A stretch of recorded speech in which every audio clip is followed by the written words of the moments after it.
was born in Moscow, but I remember nothing of that time. I was just an infant when the old world was destroyed in the flames of nuclear fire.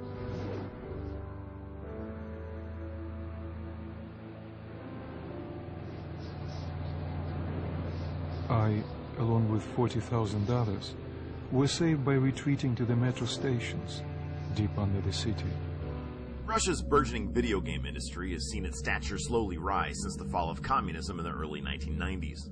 Developers such as GSC Game World and 1C have been able to expand their operations and gain international notice with titles like Codename Outbreak and IL-2 Sturmovik. Riding the momentum of this success, numerous companies have recently taken root in the new mecca of Russian gaming, Kiev, Ukraine. Lying a short distance from Chernobyl and the city's infamous nuclear power plant, Kiev-based developers have lately specialized in producing games inspired by the 1986 nuclear disaster that scarred the region.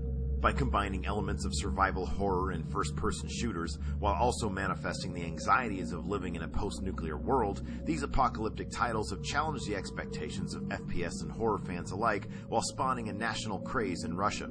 With this unique genre already a hit in its homeland, upstart Ukrainian developer 4A Games, with the aid of American publishing giant THQ, looks to reach similar heights in the West with their debut release, Metro 2033.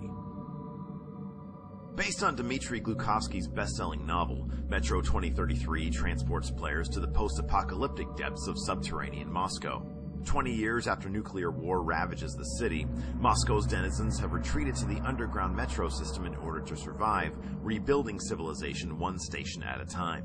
With mysterious supernatural entities known as the Dark Ones threatening your home, players assume the role of Artyom, who is tasked with delivering an important message to a nearby station, battling human renegades, mutants, and paranormal forces along the way. The subways of underground Moscow are imbued with an ominous atmosphere that recalls the most terrifying of survival horror titles. Dark, foreboding tunnels lurk around every turn, while the distant moans of mutant hordes and psychological attacks of the Dark Ones supply a constant source of tension. The community spread throughout the metro system also reflect the desolate nature of this post-apocalyptic world, with villages seemingly built of spare parts. Resources are scarce, with players forced to scavenge for and hoard supplies, and pre-war military-grade ammunition now serves as currency. These munitions can be used to purchase additional supplies, upgraded weaponry, and low-grade dirty ammo, or can be used in battle, supplying an added damage boost. The Dark Ones are not simple mutants. They're Homo Novus, the next step in evolution. You've heard about survival of the fittest? Guess what? We lost. Faced with noxious fumes and radiation, players must wear gas masks when roaming the ruins of the city's surface. These masks utilize filters that are found throughout Moscow and must be replaced at regular intervals. With no on-screen indicator to alert you when your filter is failing, players must continually check their wristwatch to determine how much time their filter has left. Gas masks can also take damage in the form of visible cracks and accrue condensation, warning players that their mask is in danger of failing and must be replaced. While borrowing heavily from survival horror, Metro 2033's combat remains faithful to traditional FPS fare. Artyom can carry one weapon from each class, pistol, automatic, and heavy, as well as an assortment of throwing knives and explosives. Firearms range from assault rifles to shotguns to air-powered pneumatic weapons, with more powerful weaponry available for purchase from shopkeepers littered throughout the metro.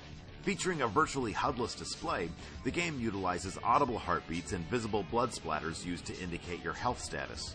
While leaning heavily on run-and-gun gameplay, the game also includes rail-shooting chase sequences and stealth sections where players can avoid booby traps and terminate unsuspecting victims with throwing knives or explosives. With similarly themed games like Fear and Fallout already major successes in the West, THQ hopes that their Russian import will be welcomed with open arms by American gamers, assuring that players will roam the darkened depths of Metro 2033 for some time to come.